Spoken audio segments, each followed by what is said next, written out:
KaraokeBooks. Taras Bulba. Nikolai Gogol.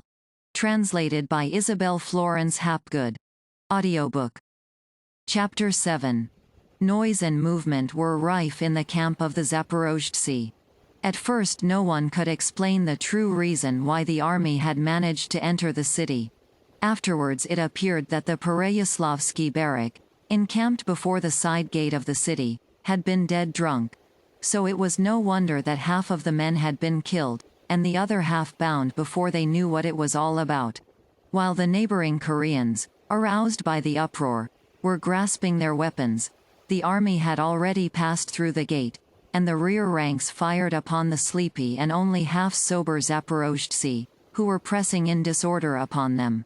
The Koshevoy ordered all to be assembled, and when all were standing in a ring, and had removed their caps and become quiet, he said, "Just see, brother nobles, what happened last night.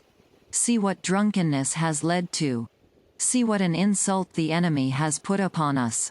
Evidently, it is so arranged with us, that if one kindly doubles your allowance, then you are ready to get drunk, and the enemies of Christ can not only take your very trousers off you, but can even sneeze in your faces without your hearing them."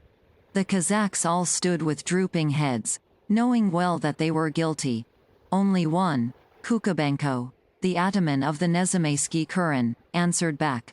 "Stop, father," said he, "although it's not lawful to make such a retort when the Koshevoy speaks, in the presence of the whole army, yet it is necessary to say that that wasn't the way of it. You have not been quite just in your reprimand. The Kazakhs would have been guilty and deserving of death, had they got drunk on the march, during war, or heavy, toilsome labor.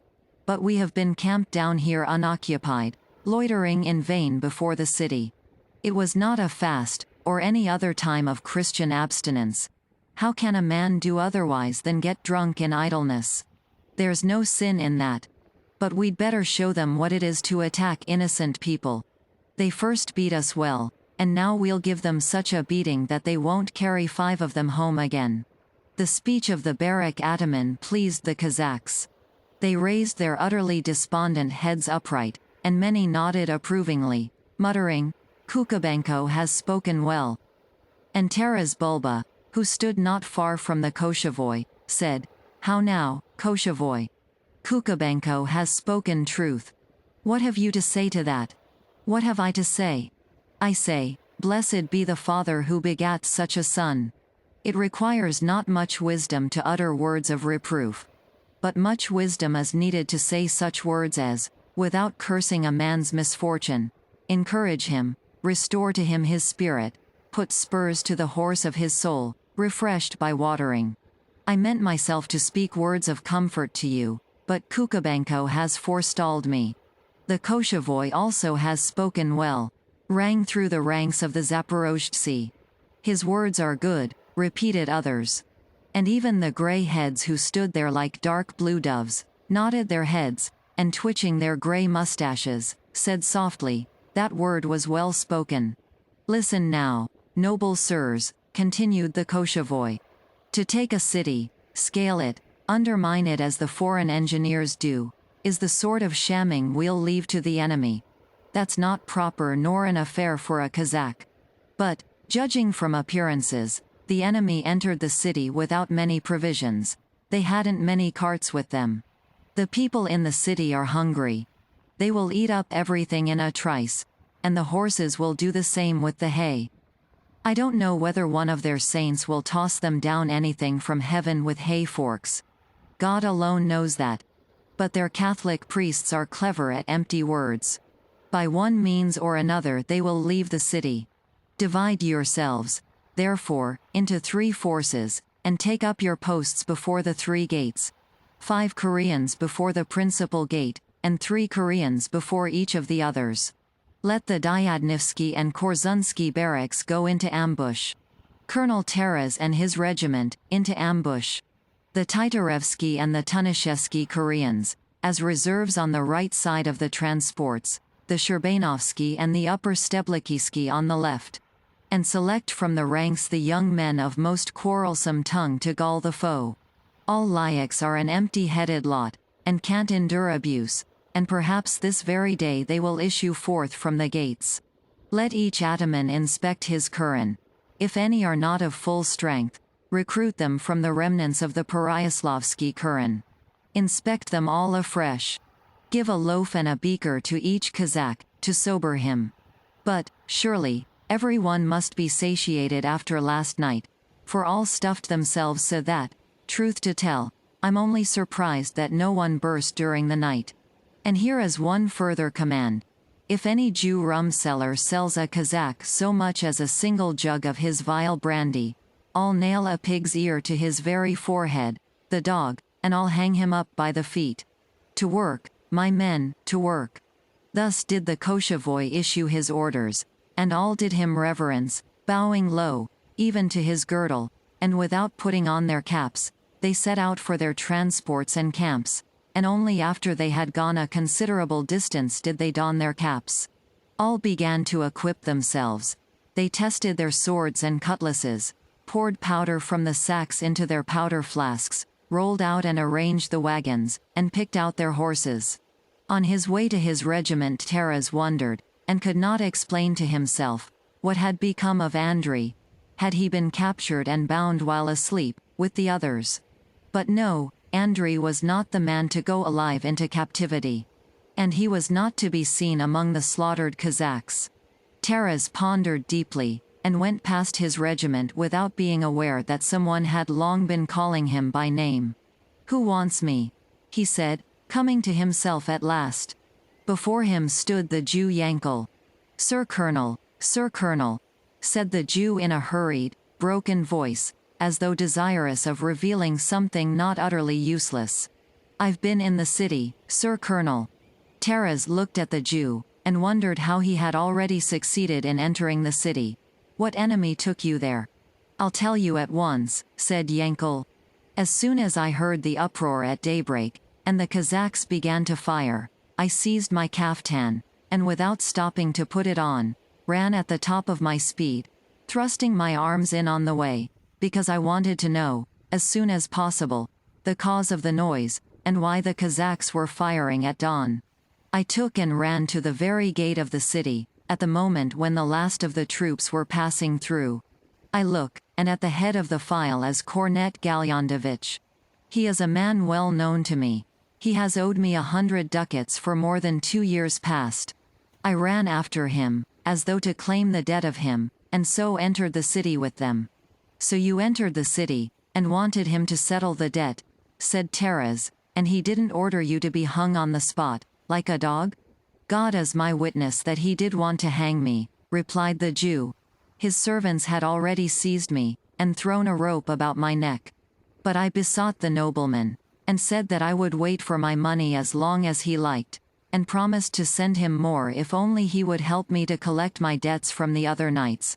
For I will tell your nobility, that the cornet has not a ducat in his pocket, although he has farms and properties and 4 castles, and steppe land that extends clear to Sklov, but he has not a groschen, any more than a kazdike. And now, if the Breslau Jews had not fitted him out, he wouldn't have been able to go to the war. That was the reason he didn't go to the diet. What did you do in the city? Did you see any of our people?" "Certainly, many of our people are there. Itzik, Racham, Samuel, Kivalk, Yevray the revenue farmer." "May they perish, the dogs," shouted the enraged Taras. "Why do you name over your Jew tribe to me? I'm asking you about our Zaporozhtsi. I saw none of our Zaporozhtsi. I saw only Pan Andrei." "You saw Andrei," shouted Bulba. "What's he doing there? Where did you see him? In a dungeon? In a pit? Dishonored? Bound? Who would dare to bind Pan Andrei? Now he's so grand a knight, by God, I hardly recognized him. Gold on his shoulder straps, gold on his belt, gold everywhere, always gold. As when the sun shines in spring, and every bird begins to chirp, and sing in the orchards, so is he shining all over with gold. And his horse, which the Voivod himself gave him, is the very best. The horse alone is worth 200 ducats." Bulba was petrified. Why has he put on strange garments? He has put them on because they are finer. And he rides about, and the others ride about, and he teaches them, and they teach him, like the very richest sort of a Polish pan. Who has forced him to this? I shouldn't say that he had been forced. Doesn't the noble lord know that he went over to them of his own free will? Who went over? Why, Pan Andrei. Went where? Went over to their side. He's entirely theirs, now. You lie, you hog's ear. How is it possible that I should lie? Am I a fool that I should lie? Would I lie at the risk of my head? Don't I know that Jews are hung like dogs if they lie to noble lords? Then this means that, in your opinion, he has betrayed his fatherland and his faith? I don't say that he has betrayed anything. I merely said that he had gone over to them. You lie, you devil of a Jew. Such a deed was never known in a Christian land. You're getting things mixed up, you dog. May grass grow upon the threshold of my house if I am mixing things. May every one spit upon the grave of my father, my mother, my father's father-in-law, and my mother's father, if I am mixing things. If the noble lord wishes, I can even tell him why he went over to them. Why? The Voivod has a beautiful daughter. Holy God! What a beauty! Here the Jew tried his best to depict beauty in his own person, throwing out his hands, screwing up his eyes, and twisting his mouth to one side, as though testing something by tasting it. Well, what of that? He did it, went over to them, for her sake. When a man's in love, then he's just like a boot sole, which, if you soak it, you can bend in any direction, and it will yield. Bulba pondered deeply. He remembered that the power of weak woman is great, that she had ruined many a strong man, that this was the weak point in Andrei's nature, and he stood long in one place, as though rooted to the spot. Listen, noble lord, and I will tell the noble lord all, said the Jew. As soon as I heard the uproar, and saw them going through the city gate, I caught up a string of pearls, in case of any emergency. For there are beauties and noblewomen there, and if there are beauties and noblewomen, I said to myself, they will buy pearls, even if they have nothing to eat. And, as soon as ever the cornet's servants set me at liberty, I hastened to the Voivod's palace to sell my pearls. I asked all manner of questions of the Tatar serving woman. The wedding is to take place as soon as they have driven off the Zaporozhtsi. Pan Andrei has promised to drive off the Zaporozhtsi. And you didn't slay him on the spot, you devil's brat? Shouted Bulba. Why should I kill him? He went over of his own free will. What's his crime? He liked it better there, so he went there. And you saw him face to face? Face to face, as God is my witness. Such a magnificent warrior. More splendid than all the rest. God grant him health, he knew me at once, and when I approached him he said immediately. What did he say? He said, first he beckoned me with his finger, and then he said, Yankel, and I, Pan Andrei, said I.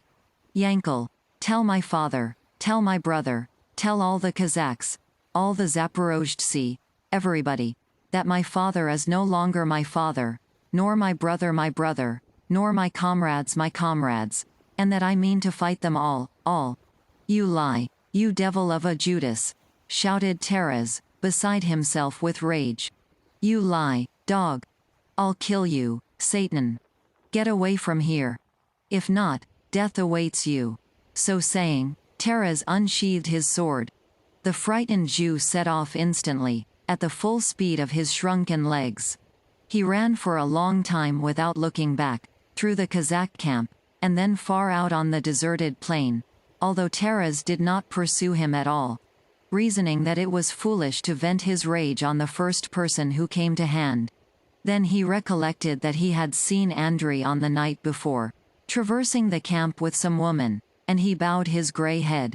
And still he would not believe that so disgraceful a thing could have happened, and that his own son had sold his faith and his soul. Finally, he led his regiment into ambush, and hid himself, with it behind a forest, the only one which had not been burned by the Kazakhs. But the Zaporozhtsi, foot and horse, set out for the 3 gates by 3 different roads. One after another the Koreans turned out. The Amansky, Popovichevsky, Kanevsky, Steblikovsky, Nezamaikovsky, Gurgazy, Titarevsky, Timashevsky. The Peravaslavsky alone was wanting. Its Kazakhs had smoked and drunk it to its fate. One awoke to find himself bound in the enemy's hands. Another never woke at all, but went in his slumber into the damp earth. And the ataman Klib, himself, minus his trousers and outward adornments, found himself in the camp of the Layaks. The uproar among the Kazakhs was heard in the city. Everyone hastened to the ramparts, and a lively spectacle was presented to the Kazakhs. Polish warriors, each handsomer than the other, stood on the wall. Their bronze helmets shone like the sun, and were adorned with feathers white as swans. Others wore light caps, pink or blue, with crowns which drooped over one ear. Kaftans with the sleeves thrown back, either embroidered with gold or simply garnished with cords. Their swords and guns were richly chased, and the noble lords had paid huge prices for them. They had, also, many equipments of every sort. In front stood the heavy Budjakovsky colonel, haughtily, in his red cap ornamented with gold. The colonel was taller and stouter than all the rest, and his rich and voluminous kaftan was a tight fit. On the other hand, almost by the side of the gate, stood another colonel, a small, dried-up man. But his little, piercing eyes gleamed sharply from under his thick and shaggily overgrown brows, and he turned quickly on all sides, gesticulating energetically with his thin, withered hand, and distributing his commands. It was evident that, in spite of his tiny body, he understood the art of war thoroughly.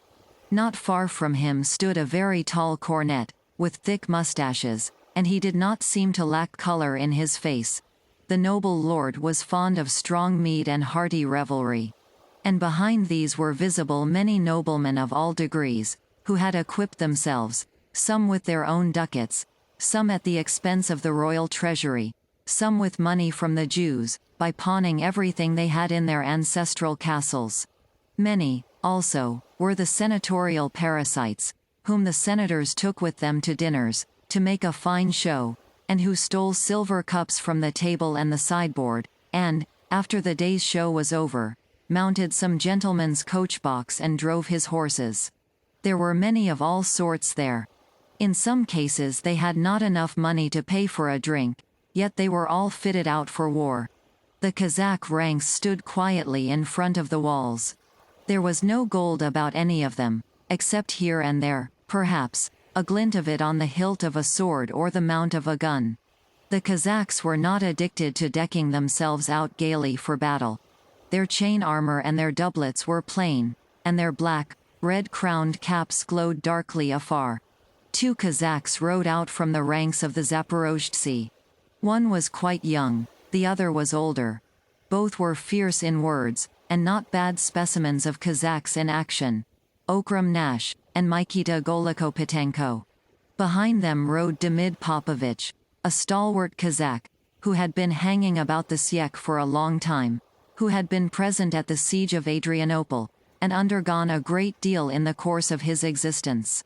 He had been burned in the conflagration, and had run away to the Syek, with tarred and blackened head and singed mustaches. But Popovich had become stout, had grown long locks of hair behind his ears, had raised mustaches black as pitch, and was a gallant fellow when it came to biting speeches, was Popovich. Aha, red kaftans on all the army, but what I'd like to know is, whether the strength of the troops matches them. I'll give it to you, shouted the fat colonel from above. I'll bind you all. Surrender your guns and horses, slaves. Have you seen how I bound your men? Bring out the Zaporozhtsi on the ramparts for them to see. And the Zaporozhtsi were led out, pinioned with ropes. At their heads stood the ataman of the barrack, Klib, without his trousers and outward adornments, exactly as they had captured him in his drunken sleep. And the ataman bowed his head earthward in shame before the Kazakhs, at his nakedness, and at having been taken prisoner like a dog while asleep. His powerful head had turned grey overnight. Grieve not, Klib. We'll rescue you, shouted the Kazakhs from below. Grieve not, dear friend, shouted Ataman Borodati. It's not your fault that they caught you naked. That's a misfortune which may happen to any man. But it's a disgrace to them that they have exposed you to dishonor, and not covered your nakedness decently. You seem to be a brave army when you catch people asleep, remarked Golokopetenko, glancing at the ramparts. Wait, we'll clip your top knots for you.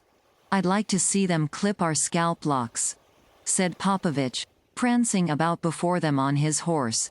Then, glancing at his comrades, he said, well, perhaps the Layaks speak the truth. If that fat-bellied fellow yonder leads them, they'll all find a good shelter behind him. Why do you think they'll find a good shelter? Asked the Kazakhs, aware that Popovich was preparing to launch some cutting remark. Because the whole army can hide behind him, and two devils couldn't help you to reach anybody with your spear from behind that belly of his. All the Kazakhs burst out laughing, and many of them shook their heads, saying, what a fellow that Popovich is, if anyone wants to turn a phrase. Only, now, but the Kazakhs did not explain what they meant by that now. Fall back quickly from the wall, shouted the Koshevoy, for it appeared that the Layaks could not endure these biting words, and the colonel waved his hand. The Kazakhs had barely retreated from the wall when grape shot rained down. On the ramparts all was excitement, and the gray-haired Voivod himself made his appearance on horseback. The gates swung open, and the army sallied forth. In front came the mounted hussars. Behind them, the men in armor, then all those with brazen helmets. After them rode singly the highest nobility, each man dressed as pleased him best. The haughty nobles would not mingle with the others in the ranks, and those who had no commands rode alone with their retinues. After these came more companies, and after these still, emerged the cornet, then more files of men, and then the fat colonel, and quite in the rear of the whole army came, last of all, the little colonel. Stop them. Keep them from drawing up, from forming in line, shouted the Koshevoy. Let all the Koreans attack them at once. Abandon the other gates. Titarevsky Kurin, fall on one flank. Dyadkovsky Kurin, fall on the other. Attack them in the rear, Kukubenko and Polivoda. Stop them, separate them, and the Kazakhs attacked on all sides, killing the Layaks, throwing them into confusion, and being thrown into confusion themselves. They did not even give them time to fire. It came to swords and spears at once. All merged together in a heap, and each man had an opportunity to distinguish himself. Demid Popovich ran 3 common soldiers through, and knocked 2 of the highest nobles from their horses, saying, "Here are good horses. I have long wanted to get hold of just such horses." And he drove the horses far afield, shouting to the Kazakhs who were standing about to catch them.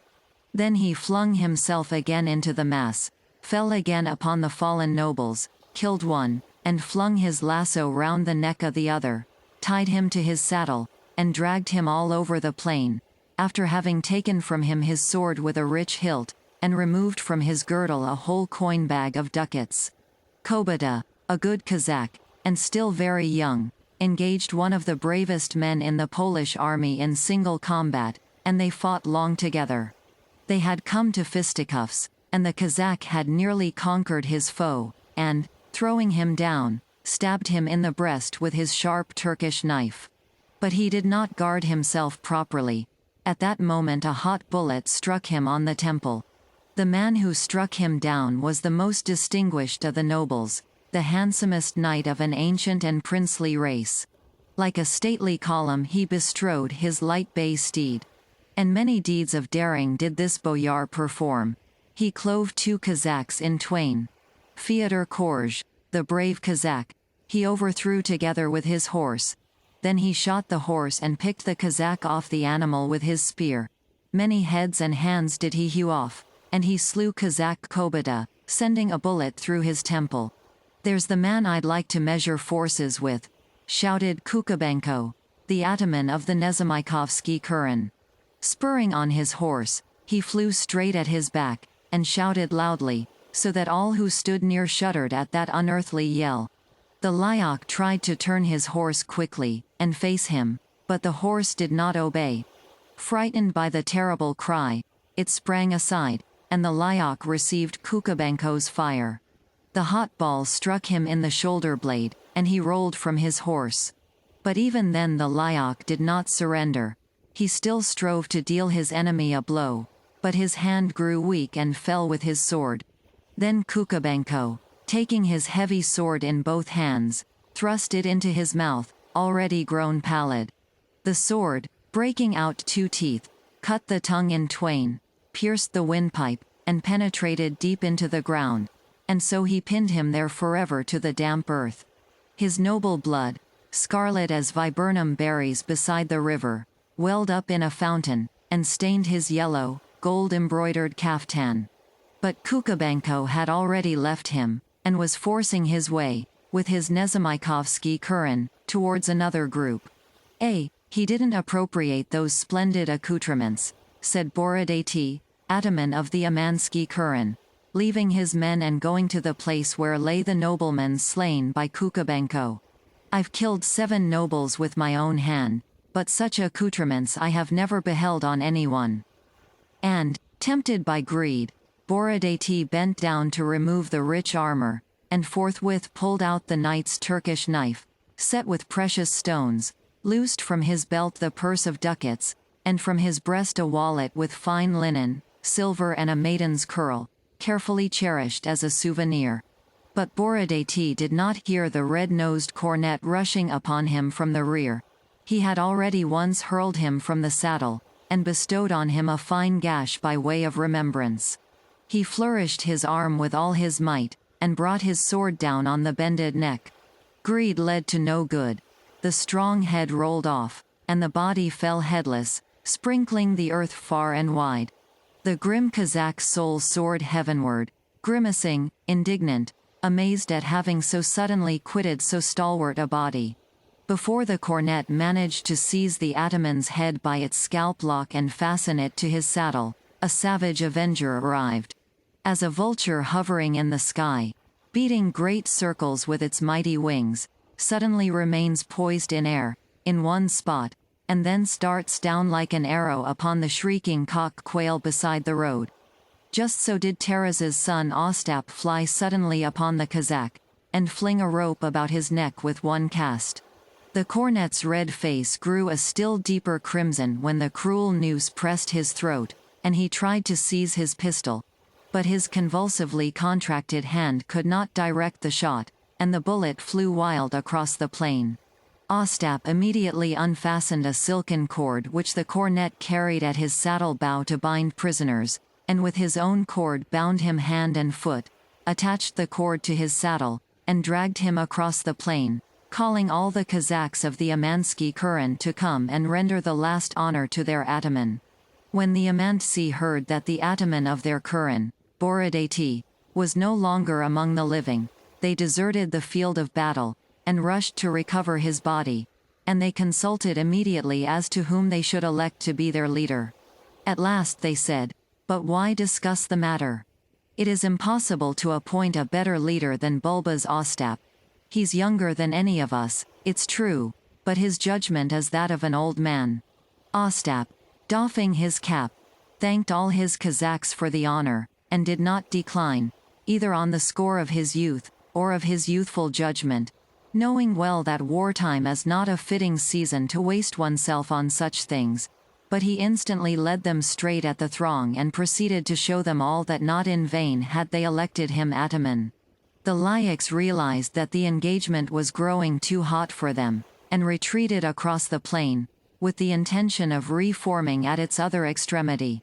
But the little colonel signaled to 4 fresh companies close to the gate, and they rained down grape shot on the Kazakh throng. But very few men were hit. Their shot took effect on the Kazakh oxen, who were gazing wildly at the battle. The frightened oxen bellowed, turned on the camps, smashed the wagons, and trampled many persons underfoot. But Taraz, emerging from ambush at the moment, with his troops, rushed forward with a yell to intercept them.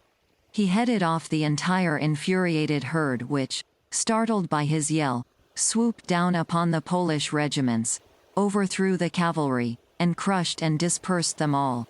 "Oh, thank you, oxen!" cried the Zaporozhtsi.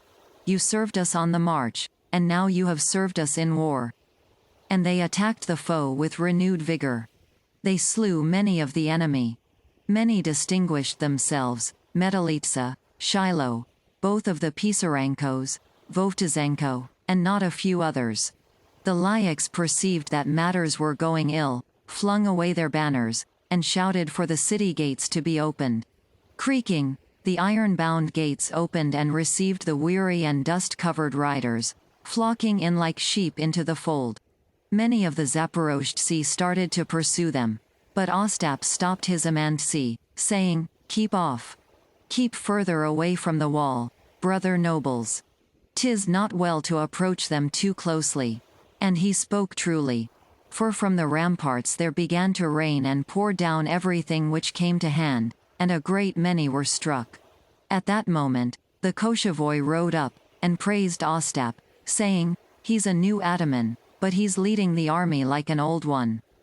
Old Bulba glanced round to see who the new ataman might be, and beheld Ostap sitting on his horse at the head of the Amandsi, his cap cocked on one ear, and the ataman's staff in his hand. "Who ever saw the like?" he exclaimed, as he gazed at him. And the old man rejoiced, and began to thank all the Amandsi for the honor they had conferred on his son. The Kazakhs retired again, and were preparing to go into camp. But the Lyakhs showed themselves again on the city ramparts with tattered mantles.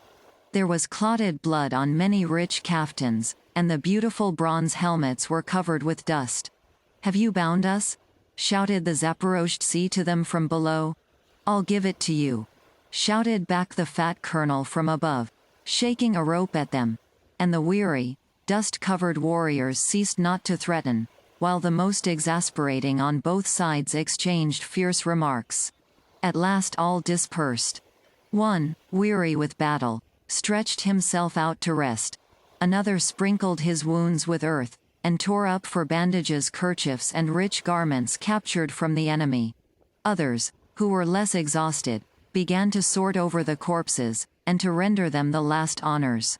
They dug graves with their swords and spears, brought earth in their caps and the skirts of their garments, laid the Kazakhs' bodies out decently, and buried them in fresh earth, in order that the ravens and the eagles might not claw out their eyes.